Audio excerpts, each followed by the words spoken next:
Hello everyone and welcome to another episode of Millenialz Checklist. So, I've been thinking, how it goes when I start thinking about something. Yes. Well, that everyone is talking about starting a business and which business to start, especially in 2024, 2025, There's every Yes. quarter there's another business video of what to start and how to be an entrepreneur. Yes, because world is in crisis. Could be. When world is in crisis, entrepreneurship is going strong. But even in the normal workings of when it's not a crisis, when it's a boom, there's also a lot of people going into business, starting their own stuff. Yes, agree. But there's a difference. I haven't seen a lot of videos talking about the business model. Okay. Because you have a repeat business, recurring business, subscription model. Okay. That's one type of a business. Another type of business is semi-recurring business. Okay. Meaning that you sell something once and then you kind of have a service of that product or something like that. Okay. And then there is the last version is the one-time business, meaning you do one sale and that's it. You never see that customer again. Okay. So what would you actually try to do? Which model would you choose? Because if you have one sale and one customer, you always have to find the new customers. That would be like selling a house or selling a laptop. Nobody buys laptop every three months. Yes. People buy it every 5 or 10 years, and then it's question if they will use the same brand or they will switch to another brand or something like that. Agree. Then if you go to a semi-recurring, let's say you bought a car. Okay. The car has to have regular checkups. Every year you have to do like regular maintenance, a service. Okay. If nothing else fails. Once a year you go get the checkup on the car, change oil and all the filters. Yes.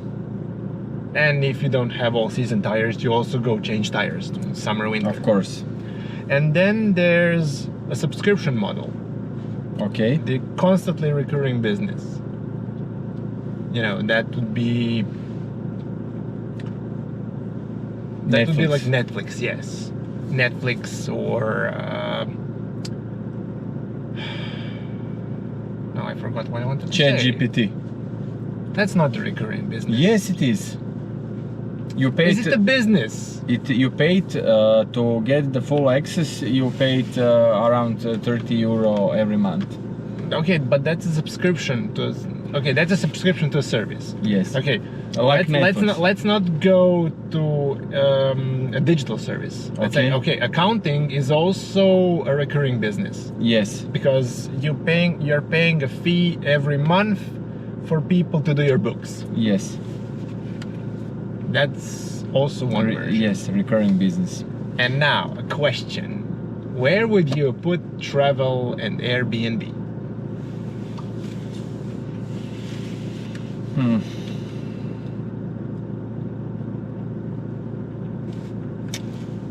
Okay, semi-recurring business. Okay, why? Because in the recurring business you can have only service of some kind. You cannot have when you have product of some kind, and in travel and Airbnb you have product. So for example, you need plane to travel, you need car to travel, you need Airbnb, you need physical apartments to book. Okay. That's automatically semi-recurring, because when you have a product of any kind, it is combination by default. When you have only service, then it can be just recurring, like Netflix. But would you then say that buying sugar is recurring business? if you're buying one specific brand, that would then be a recurring business of a product. Semi-recurring, because you are buying product every time. Sugar is a product. Yes, but it's a product that has an expiration date. Yes. Although it's sugar, so it doesn't actually have one. But it's a consumable.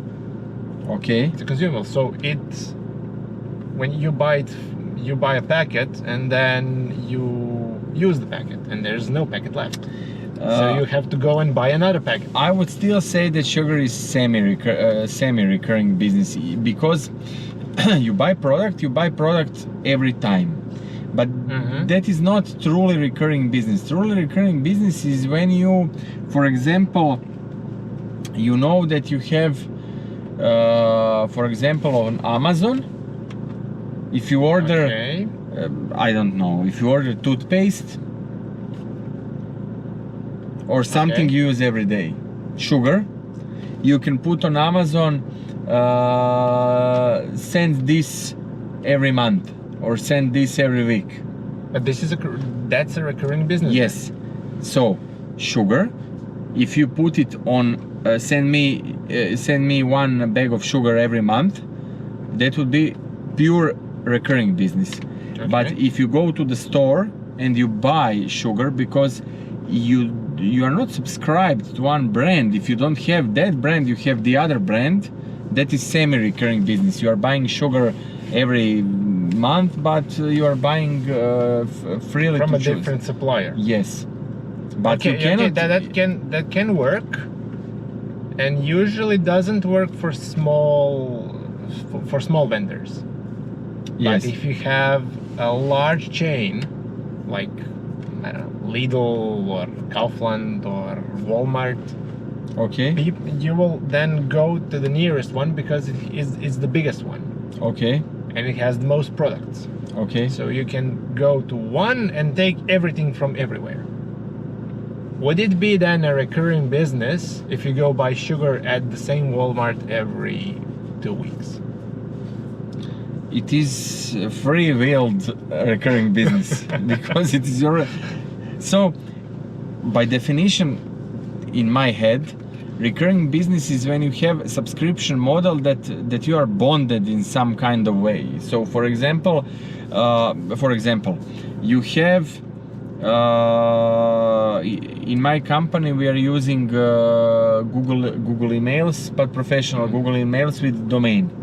But we want to use Google platform and to have our own domain as mail. So Gmail is free. Professional Google Mail is recurring. You are paying it every month, every year, every blah blah blah. Okay. Okay. So, for example, when you buy professional Google Mail and professional Google services, and you pay it every month, but the contract is yearly based. The contract is yearly based. That is true recurring business. If you go to Kaufland or Lidl to buy sugar every 2 weeks, that is not purely recurring business because you are not bonded to them with some kind of contract. But when you click on Amazon, send me this item every 2 weeks, for example toothpaste, send me this item every 2 weeks, you are bonded until you unclick that option. But if you go to the store, it is still free-willed. But yes, in a pure sense and word play, and if you go to the same store to buy same thing every 2 weeks, that is some kind of recurring business. Yes. Okay, that's okay. But the bond, are you bonded with some kind of contract like in Netflix, or is it your free will to choose as booking.com? Okay, I want to go to vacation, go to booking.com, I will book the hotel. Yes, but on Booking or Airbnb, you're booking your vacation home or a hotel on a specific location at one time. Yes, that's why it's semi-recurring business. It's recurring business for booking.com if you're constantly using Booking to book your vacations everywhere in the world. Yes. But if you're booking them in, let's say, Lisbon or no, I don't know, Vancouver, But I don't know. that's just one time for that one host. Yes, but the whole concept of our podcast is millennials, old millennials versus young millennials. I think that by definition you are still into millennials. You are not going into Generation Z. You are still millennial, but young millennial. So from our perspective, true millennial, the starting millennial will never use booking.com. Okay, talk about yourself. No, Talk to the hand. But I will explain why. It's simple. Booking uses provision. Okay. So when you are booking, the hotel must give you price that includes booking provision. So for example, you are booked the hotel and you pay 200 euro.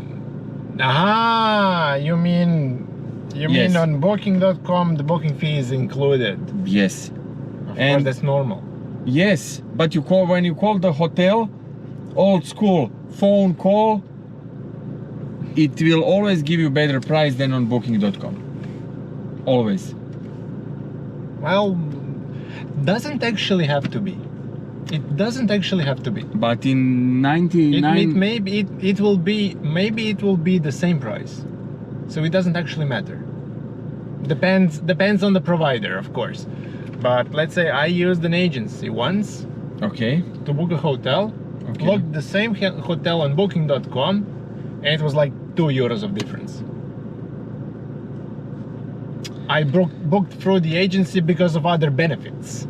Okay. But I could have booked it through Booking or Airbnb and it would But- be the same price. But looking For me, just, I It know. depends. It doesn't. It's different. It's a different matter for the hotel because Yes. they have different. They have to pay a fee, probably a bigger fee. Yes, Booking lives from fees that Booking gets from hotels, apartments, and Yes. And Booking- sometimes from the customer as well. Yes, and when you call the hotel directly, Then they can give you a discount, but they don't have to. Give I don't anything know. to in the service. Yes. in my millennial brain, starting of millennial era, that is wire does not connect on this because for me the booking is great when you so before booking.com you had hotels, you had apartments. Hotels were professional, apartments were the one who runs them is the personality of the apartment. So if someone runs apartments professionally, you will deal with professional. If someone runs apartments like A home host. or something, depends on the personality. Yeah, So depends booking, on the person running it. yes, That's okay. booking have sense when you book an apartment. Mhm. So you don't have to deal with dealing with different personalities. You book through Booking, and okay, but I don't see the concept of booking a hotel that you can call. Hello, I'm interested in your hotel. Can you give me this? And always when you are talking, so.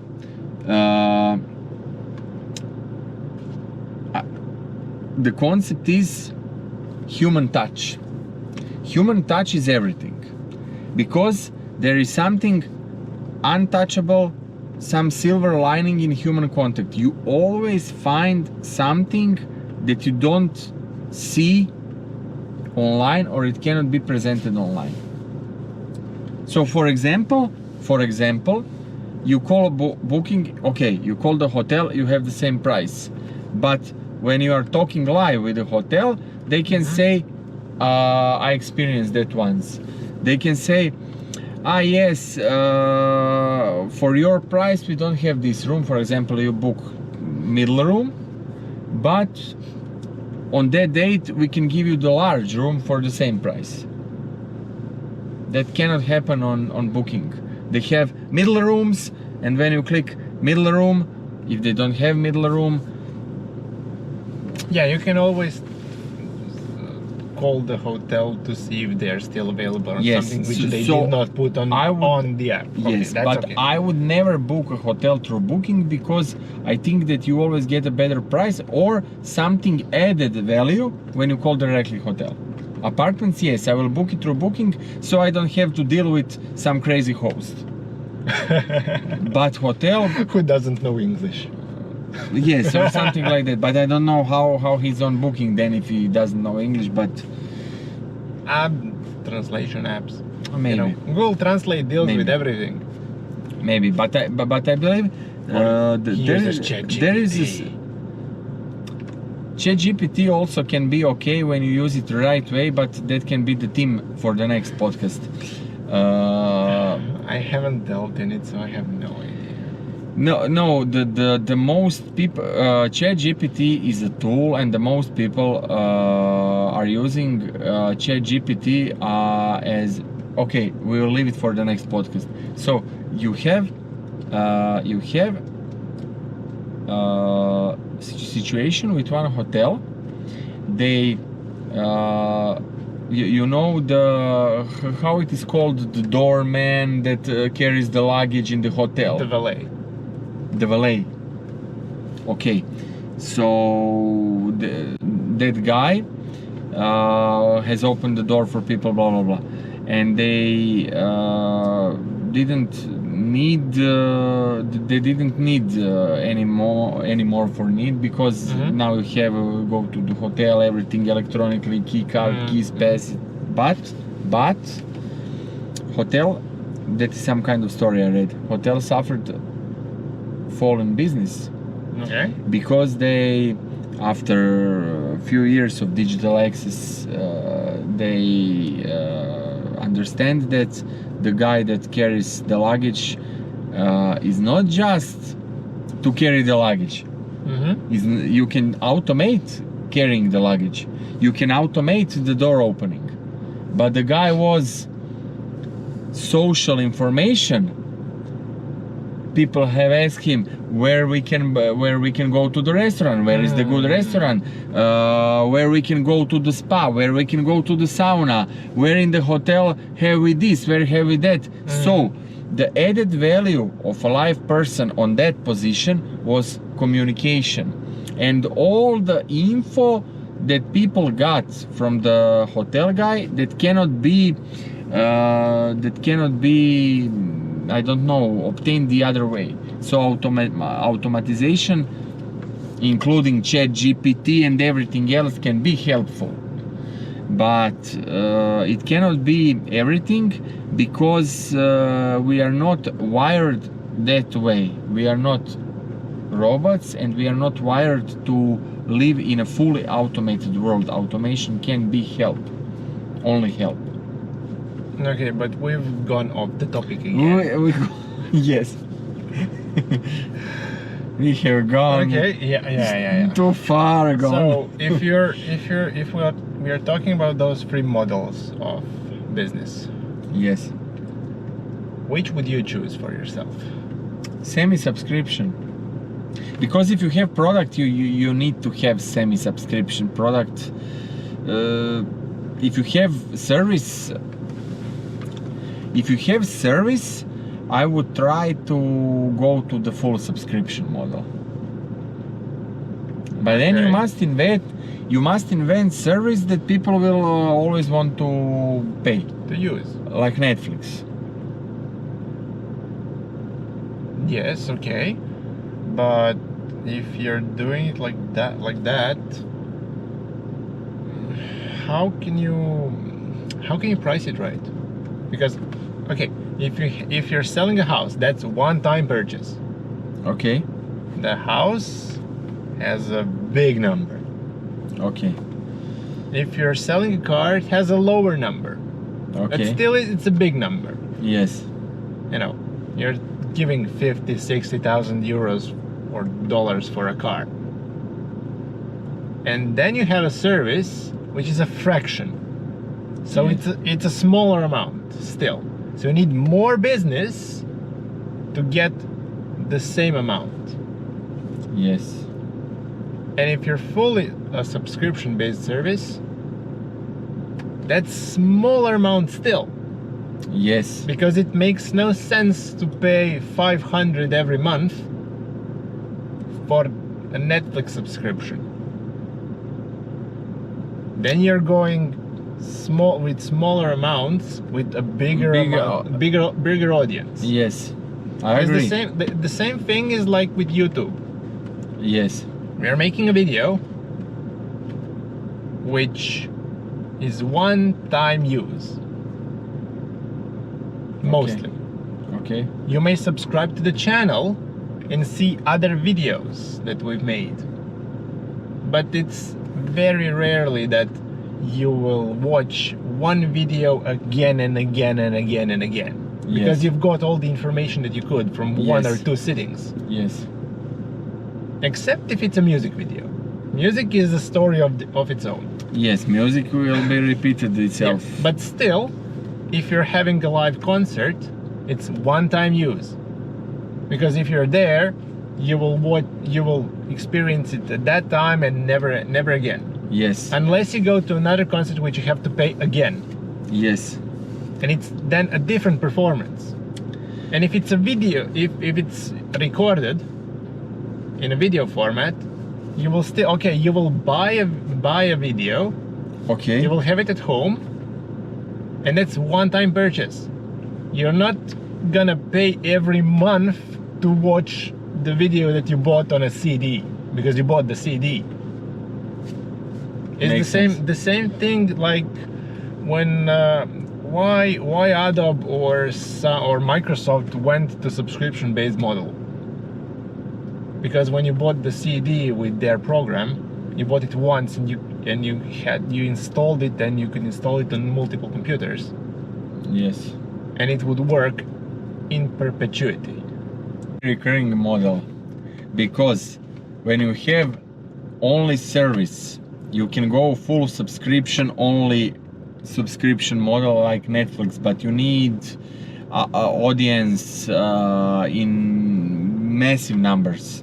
Semi-recurring model is best model for everyone, because in 99% of cases you have product, and then you have maintenance of that product. And I think that maintenance is, I think that golden middle is something that we should all be striving for. Not one extreme or the other extreme. So yes, because full subscription models, I don't know. Only you have to have service that many people want. How many customers are you willing to service with your product? Are you going for one with the biggest margin that you can squeeze out of them? Or are you going for as many as you can for as little as you can get? Like $1 million for one euro or $1. Which makes it million customers, you get $1 million because you have million customers. I like to be, from each one you get one. I like to be in a premium concept. So you would like to sell one product once for a massive margin. Yes, but the margin should be, there should be a reason behind the margin.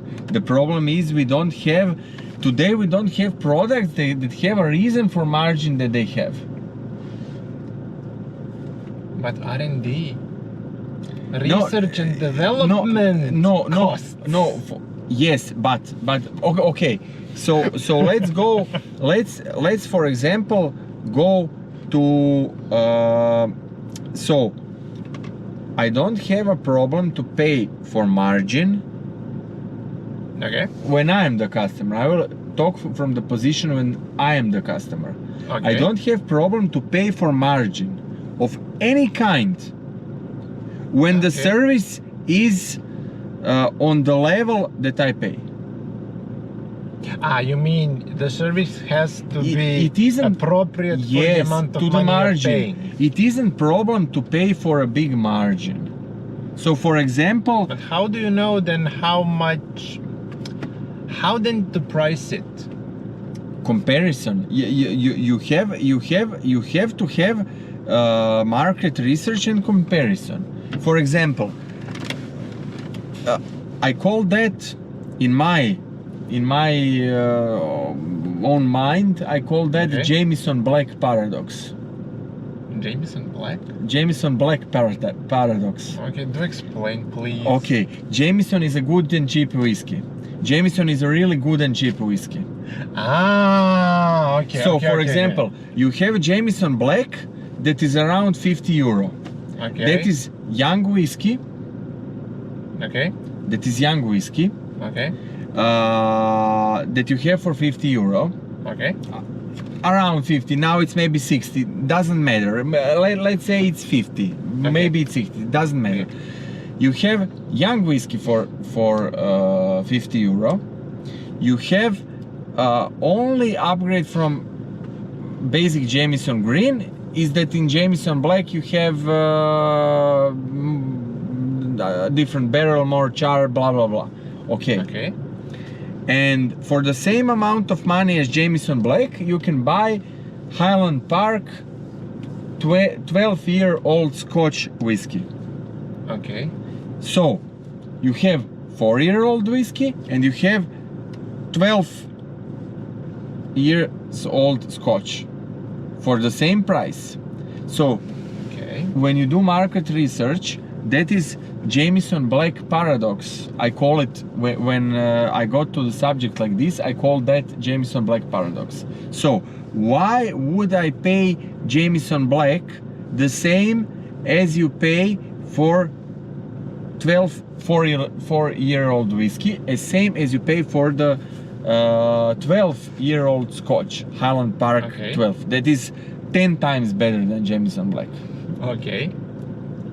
Why? Why? Yes, why? But maybe we can record a podcast of whiskeys, but should we go there? Should we really go there? Well, you said you have a comparison. But yeah, yes. So you actually wouldn't pay. Or you would pay. Because paradox is if you would pay. No, the for a paradox. Scotch. No, the paradox is you have. I would pay for Scotch. I wouldn't pay for Jameson Black. That's why it's called Jameson Black paradox. I wouldn't pay for Jameson Black because the price is unreasonable. The price is the same as 12-year-old Scotch. Okay, So I don't okay, have a okay, problem to pay. I don't have a problem to pay margin if I get service for that margin. Okay, but that just means you don't like it. Maybe somebody else likes it more What? than a 12-year Scotch whiskey. I don't believe it. I don't believe it. I will never accept it. You know, there's one thing that We can should all- never argue about, and that is taste. Yes, but I got the example for German it cars. doesn't- German cars paradox. Is really BMW or Mercedes Benz, are they really that much better if you have, for example, I don't know, Honda, Toyota, but upper class, Wait, like Lexus? for example? I don't know, I've never been in those. They are not, I've never sat in a Lexus. because when you have German car that is the same as Jameson Black, but you said you will not But you're talk pay- about the you're- taste. You're paying for a brand here. It's the same as Samsung and Apple and Huawei. Okay, yes, at but this point they're more or less at the same price. But yes, but brand should be it's branding, my friend. But branding. Branding. Yes, but brand by itself is not enough to justify the price different for the smart people. That's why you decide for yourself. Yes, but I say sometimes it's just in that case sometimes you pay for the convenience. okay. Do you know why? Why? Because you have the same phone. You had the same phone before. You have the same phone that's your next phone. Just plug the cable and all the data is transferred to the new phone, and it's like like nothing ever happened. When you have from Samsung to Samsung, from Yes. Huawei to Huawei. Or from Apple to Apple. You pull the cable. It's the same thing. It's the same phone. You just plug the cable and all the data goes from the old phone to the new phone without hassle, without changing passwords, without anything. It just goes through and you're using the new phone like you were the last yes, one. you are paying for convenience here, but I say when you say I don't have, as a customer, I don't have a problem with paying a great margin, but I want something that I can say, yes, I got something for that margin. But the problem today, you want to have a perceived value that's equal to the amount of money you pay. yes, I want to have the perceived value. No, yeah, that's okay. So if I got the bigger perceived value, when someone You would switch. no, but when someone does a job for me, Okay. and he does better perceived value, I will give, and he charges too little, I will give him extra. Okay, that's your choice. To reward the person. Yes, to That's reward okay. the perceived value. So I don't Yes. have a problem with margin. So That's okay. I myself, I like the premium concept. I would like to pay for the premium to get the premium. Not that someone Thinks it's a premium and it's actually a basic product. yes, someone says it's made in EU and in EU, handmade in Italy. Yes, but they took all the electronics from China and then put it in Italian case with Italian design. It's not handmade in Italy. It's fools. It's hand assembled. Yeah, yes, yes. So then I will go to China and buy for the value that I got in China. Okay, so which would then you choose? You would choose Semi-subscription model. Semi-subscription model. With premium. Because I'm actually kind of undecided on that. So Microsoft is stupid. If they made Office that you don't need to update at all, we will all pay for them to not even heard about them. Just bear this for a moment. Okay. If Microsoft would made operating system that you don't need to update, that it is the quality product from the fucking start, I think that people would pay to them just to not get. That is the fourth model. That is model. Just don't fuck around with stupid ideas. I don't want to be bothered by you. That is fourth model. So if Microsoft makes operating system that you don't have to update, never ever, you just turn on the computer and you use it. Because when you everywhere you go to some kind of university and they want to press the PowerPoint presentation, updates, they fuck around to 100 200 people because Windows decided to update. But that's because they're introducing new features all the time. Yes, but I don't need new features. I don't need new features since Windows XP 2000 or 1999. I don't need new features. I really don't. Gen Z really hates you. Gen Z, Gen Z. Gen Z really hates you. No. Because you're taking their jobs from them. You're taking their jobs, man. Gen You're Z? taking their jobs. Stop it. No. Gen Z is smart because Gen Z nowadays they are minimalists, they are discarding tech, they go low tech, they go low notification. Gen Z are smart. Gen Z, this should be also the theory for the next podcast. So you're saying that Gen we Z, as the millennials are the stupid people? no, here. no. Oh. No. Gen Z will be the end of all corporations. You will see. Gen Z will be the end of corporations. Okay. I think we have to stop now. Gen Z wants small businesses. Stop. We have Gen to Z stop. wants handmade. Gen Z wants low tech.